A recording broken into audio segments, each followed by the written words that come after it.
Moving to the fourth question now.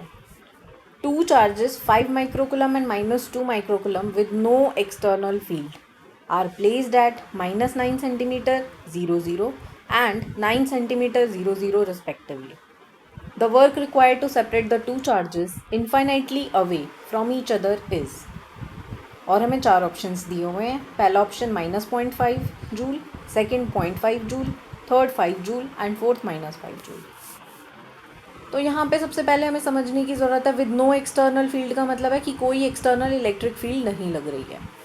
और इनकी अगर हम पोजीशंस को ध्यान से देखें तो हम देख सकते हैं कि ये दोनों चार्जेस एक्स एक्सिस पे प्लेस्ड हैं, क्योंकि इसमें वाई कोऑर्डिनेट और जेड कोऑर्डिनेट दोनों ही चार्जेस का 0 और 0. तो अगर हम पोजीशंस बनाएं इन चार्जेस की तो वो कुछ इस तरीके से बनेगी. यहाँ पे पॉजिटिव एक्स एक्सिस अगर हम लेते हैं तो इधर माइनस एक्स एक्सिस आएगा एंड इधर ओरिजिन आएगा. तो दिस पोजीशन विल बी, ये जो कोऑर्डिनेट होंगे इसके 9 0 0 होगा. ये सेंटीमीटर्स में ही मैं ले रही हूँ. एंड यहाँ पे ये -9 0 0 होगा. 5 माइक्रोकुलम चार्ज हमारा प्लेस्ड है -9 0 0 पर. तो यहाँ पे हमारा 5 माइक्रोकुलम चार्ज प्लेस्ड है. और -2 माइक्रोकुलम चार्ज हमारा प्लेस्ड है 9 0 0 पर. ठीक है, हम देख सकते हैं इन दोनों चार्जेस के बीच का सेपरेशन कितना है बेटा, 18 सेंटीमीटर. तो R जो है दैट इज़ 18 सेंटीमीटर. जब भी न्यूमेरिकल सॉल्व करते हैं तो रिमेंबर हमें हमेशा हर एक चीज़ को ऐसा यूनिट में कन्वर्ट करना होता है. So this will amount to 0.18 metres. ठीक है, दोनों चार्जेस माइक्रोकुलम्ब में है. Remember 1 microcoulomb is equal to 10 की पावर -6 कुलम्ब. तो चार्जेस को भी जब आप यूज़ करोगे न्यूमेरिकल में तो उसको 10 की पावर -6 से मल्टीप्लाई ज़रूर करना. हमारे को वर्क निकालना इन चार्जेस को सेपरेट करने के लिए infinitely away from each other.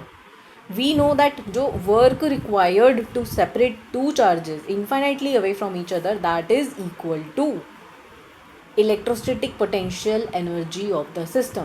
That is अगर हम electrostatic potential energy of this system निकाल ले तो उतना ही अमाउंट ऑफ वर्क हमें करना पड़ेगा विद अपोजिट साइन, क्योंकि वो वर्क हमें सप्लाई करना पड़ेगा चार्जेस को सेपरेट करने के लिए.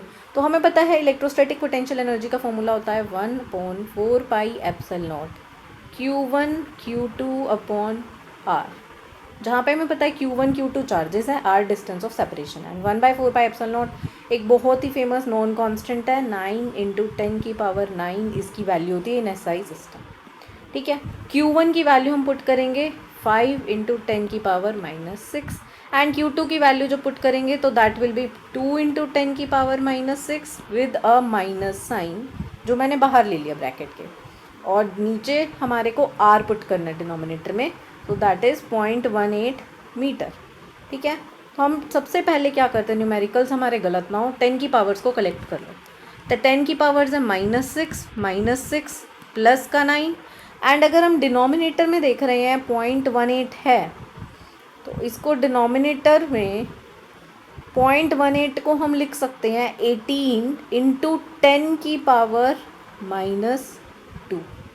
ठीक है, और ऊपर क्या बच जाएगा, माइनस का साइन है. 9 × 5 2 ज़ा 10 बच गया बेटा. अब कुछ नहीं करना, 9 और 18 कट रहे हैं 2 पे. ठीक है, एंड ये 10 कट रहा है 2 से, 5 ज़ा 2 5 ज़ा 10 होता है, तो माइनस का 5 आ गया. और हमारे पास पीछे 10 की क्या पावर बच गई, -12 प्लस 9 इज़ -3. और ये -2 जब ऊपर आएगा पावर 10 की तो वो प्लस का 2 हो जाएगा. सो -3 + 2 विल बी 10 की पावर -1. सो -5 × 10 की power -1. So this will be -0.5 joule.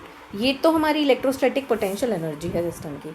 हमारे को वर्क कितना करना पड़ेगा, इतना ही अमाउंट ऑफ वर्क करना पड़ेगा but with a positive sign हमें लिखना होगा.